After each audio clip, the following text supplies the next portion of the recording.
3 years ago, if somebody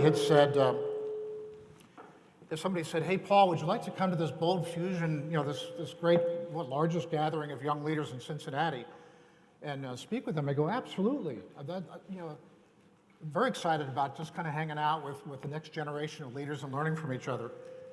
But if they said, and the topic, by the way, is love as an element of leadership, I go, I'm not sure what to do with that, And I think that as a coach, I talk often with my clients about everything from authenticity to empathy to caring deeply about your employees. But the word love never kind of fit into that conversation. And I'm not sure why, but sometimes I wonder if it's maybe just the vocabulary around it. We've made a mess of the word love, if you think about it. It's almost like we were kind of throwing spaghetti around sometimes. Not spaghetti, confetti. Well, either one works. But the idea that the word that we use to try to capture our devotion to the most precious, intimate relationships in our lives, the people we call our loved ones, it's the same word we use to talk about our affection for barbecued brisket. That's a stretch. Now, of course, there's probably some barbecue fans out there going, "That's not a stretch at all. There's some pretty good barbecue out there." But over the last few years as a coach, I've been paying attention to, and I have a lot of discussions with my clients about who's mattered to you. I mean, who's really had the impact on your life? Who just comes to mind as somebody who's really made a difference to your life? It's never been the smartest person in the room. It's never been this person was so strategic. It's never been this person could knock it out in terms of hitting operationalizing their KPI goals, right? It was always something deeper. This person stuck up for me. This person gave me a shot. This person took time with me.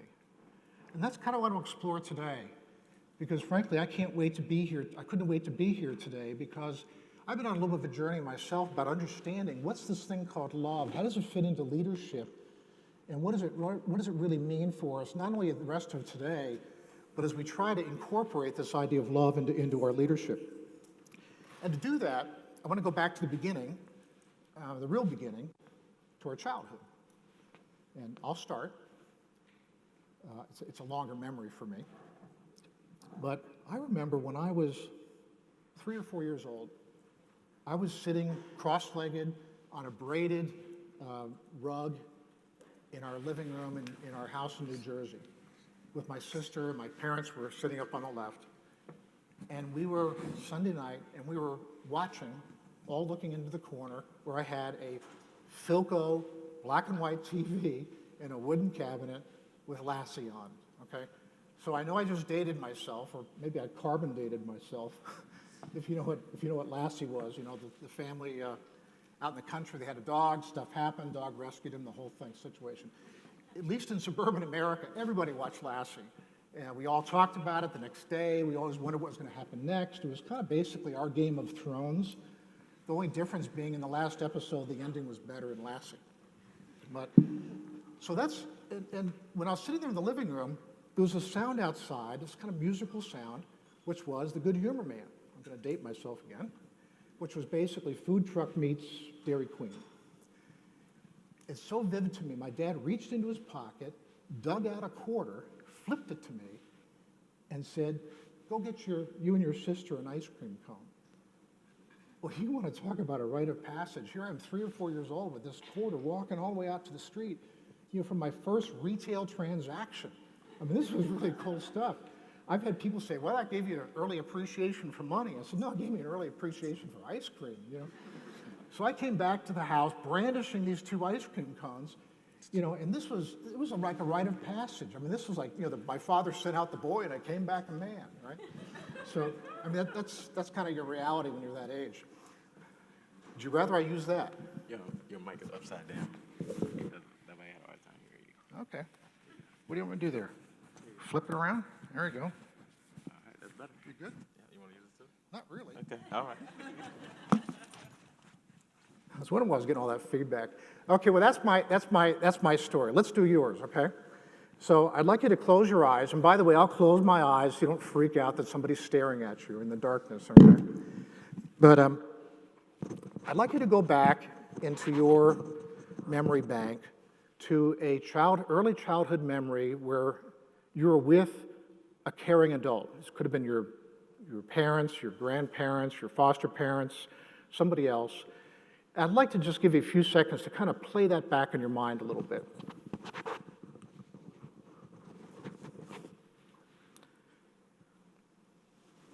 Okay, got it? Now, with your eyes still closed, see if you can reflect on, remember, or maybe even imagine how you felt in that moment. What's the word you would put to that? Okay, good. So what the heck does childhood memories have to do with leadership and love? Okay. Well, here's what I'd like you to think about. I believe, going back to our childhood, there's three basic needs we had, even going back to as infants. I mean, other than diapers and Honey Nut Cheerios, okay, for those of you who have kids. I'm talking about emotional needs, okay? The first one is I believe we want to be proud of ourselves or have somebody who's important to us be proud of us. Hey, mommy and daddy, look at me up on the diving board, right? Or look what I made at school today. Or, hey, I know how to draw with crayons. You want to see the wall in my bedroom, which is a true story. That sense of pride, accomplishment. The second is, I believe we want to be safe. There's a reason why we tuck our kids into bed at night and check for the monsters under the bed or sit with them when there's lightning outside. But there's also kind of a safety that I think it's like a social safety. It's just being part of a tribe, being part of the family, a sense of home and place that says, I'm welcome here, I belong here, I can be myself here. The third bucket, and our focus today, is love. And I think as a child, that's pretty easy to understand what that means, is to be deeply loved, unconditionally loved, but it's also the sense that mom and dad, or whoever that is in our life, would do anything for us. So pride, safety, and love. And my premise is that even though these are deep childhood needs, no matter how old we get, they never go away. I believe it's just baked into the human spirit that we still, even as adults and through our adult lives, we still want to be proud of ourselves. I'm not talking about the pride goes before the fall stuff, okay? I'm talking about pride as a fuel in our life that is just a simple, rational recognition of who we are as people, how we're growing, our curiosity and exploration that takes us someplace different each time, and we simply recognize that growth. The safety certainly means physical safety, but go back to my definition of that social safety aspect of it, and particularly in the workplace. It's this idea of feeling like we're home, and we're part of a tribe, and we're welcome, and we're not subject to recrimination. We belong here. Our ideas and expressions can be accepted. That sense of safety. And then we have this third thing called love. And that's where it kind of gets a little weird sometimes. Like, what is that? How do we explain that in a workplace setting? Frankly, I wrestled with that myself. I went back to a definition of love 2,000 years ago, and was basically this: there's no greater love than to give your life for your friends. There's no greater love than to give your life for your friends. I've heard that for decades, and honestly, I didn't get it. I was kind of uncomfortable with it. Like, that sounds kind of limited. What I mean, just for your friends? I mean, what about everybody? Let me suggest something. If we walk out of here today, and I know we're not on a hill, but just imagine, stick with me. If we go home or come out of here and there's a baby stroller careening down the street, out of control, and there's a mother frantically chasing it, there's no way she's going to get it, and that baby stroller is heading for an intersection, busy intersection. If you were nearby, I think it's a pretty safe bet that you would run out and grab that stroller or push it out of the way, even if it meant that you would get hit by a car. Now, there might be a few that would kind of grab their phones and get a video for Instagram, but I'm talking about people who are in the human race, okay? But we see this all the time, don't we? The blind person falls off the railway platform or the subway. Somebody jumps down the tracks and grabs back at the last second. A child or somebody drowning in a pool. We don't sit there and go, well, let me check on my life insurance policy. Maybe I better text my family and let them know I'm not going to come home. No, we just do it. It's just instinctive. We're willing to give up our life for people we don't know. But here's what I actually think is the harder part, is to give of our life for the people who are right in front of us today. To give up or give of our life for people who are in our lives today. And I think this applies particularly to the workplace setting. I had a definition of love that came from one of our panelists today, Chuck Mingo, my brother by a different mother. And it was basically this. He says, the highest form of love is to impart worth to people, even at, or I would say especially at, a cost to ourselves. To impart worth to people, even at, or especially at, a cost to ourselves. And I had the most interesting experience. I kind of cracked eggs on this a while ago, about 3 years ago. It finally really kind of came clear to me. I was actually going out to Scottsdale, Arizona for a coaching conference in late October.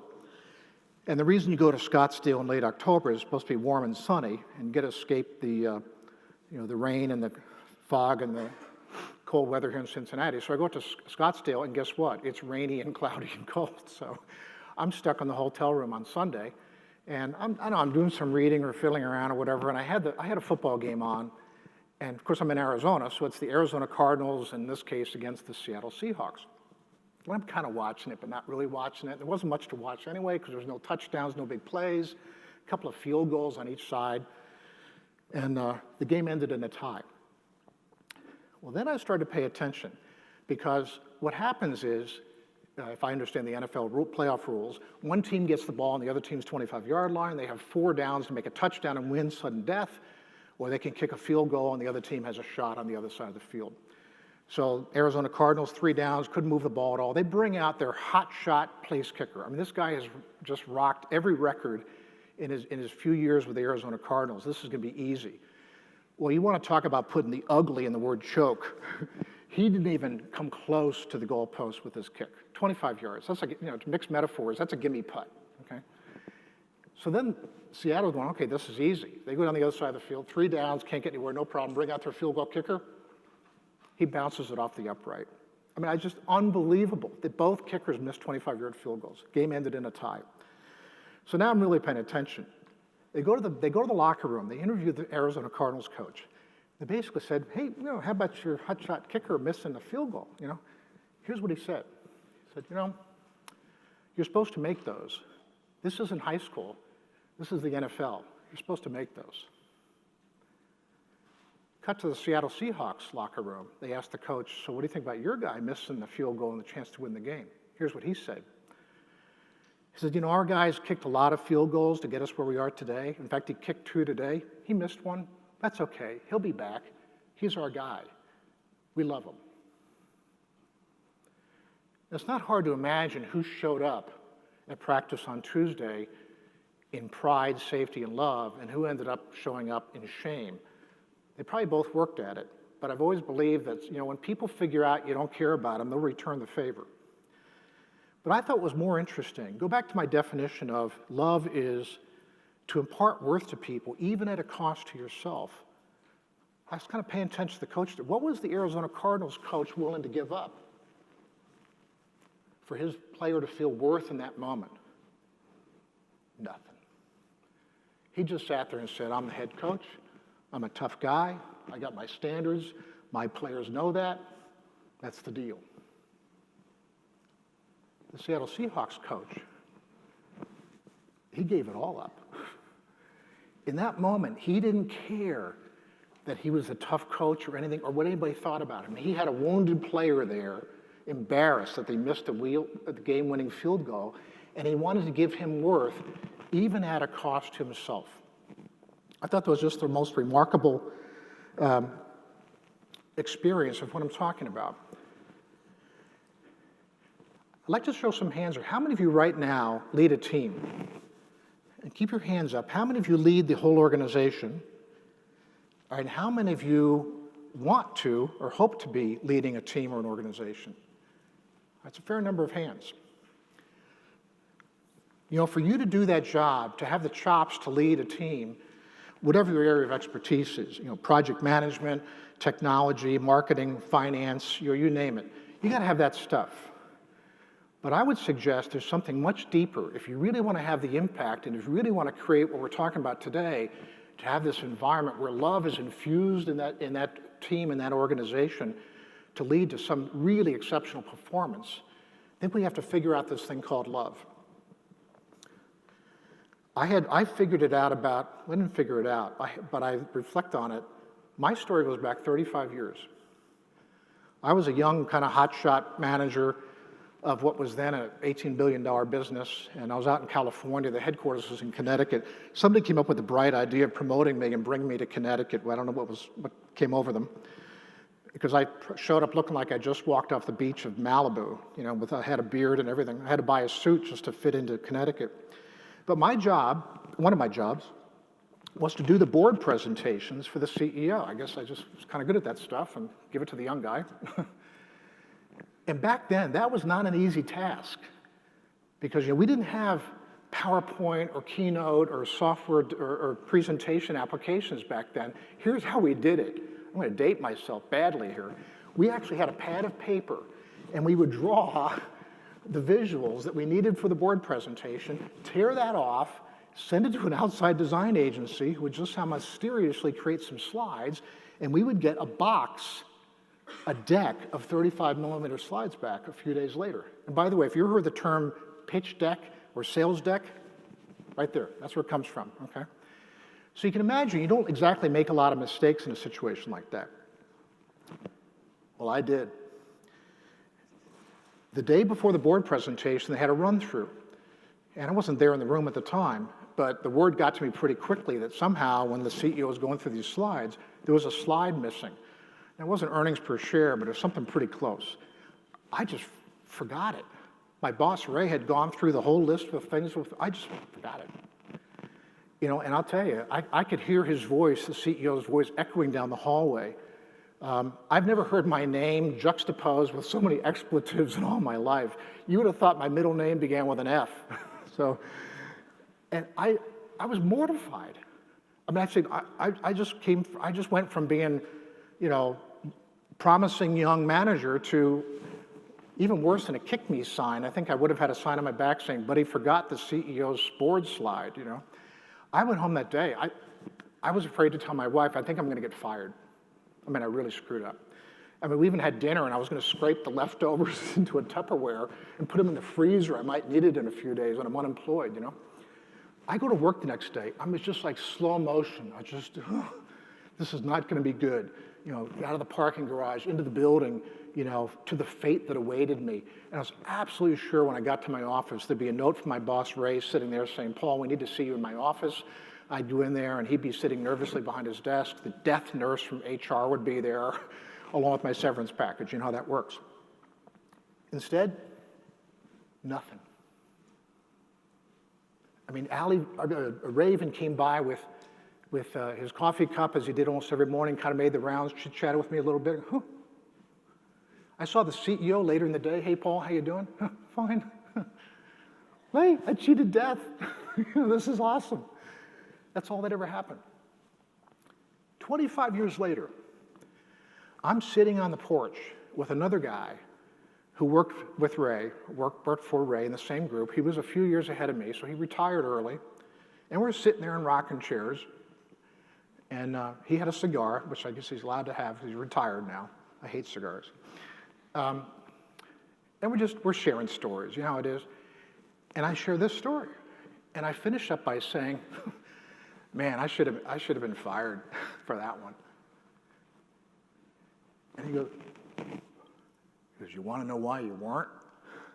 I said, yeah. And he says, because that afternoon, Ray went into the CEO's office and said that it was he, Ray, who had forgotten to tell you to put that slide in the deck. I never knew that. You know, Ray's still around. Certainly don't talk much anymore, but you know, I can't imagine how I could ever help Ray. But if Ray called me today and said, Paul, I need your help on something, I'd be at his doorstep the next day. So I'm cracking eggs here. I think that there's a lot that we need to do to lead organizations and lead teams and to continue to grow. Well, I'll tell you, I'm not so sure my generation got it right, and the generation before I don't think got it right, but your generation, as I look at this room, has an incredible opportunity to take this thing called love, not as a sentiment, but as something of substance that is deep within the human spirit, and figure that out and make that part of one of the essential qualities you have as a leader. And the question, I guess, I was told, you know, I asked a question and shut up. I'm now going to do that. There's two questions I'd like to ask you to consider today. One is, what do you want to give up? What do you want to give? What is it about you that you can offer to people to bring worth to them? Even in the moment, what do your people need from you? What can you give? And the other question is, what do you want to give up? It might be time, convenience, reputation, I don't know. What do you want to give? What do you want to give up? We figure that out. I think we're going to really understand why love matters so much more in leadership than we ever knew. Thank you.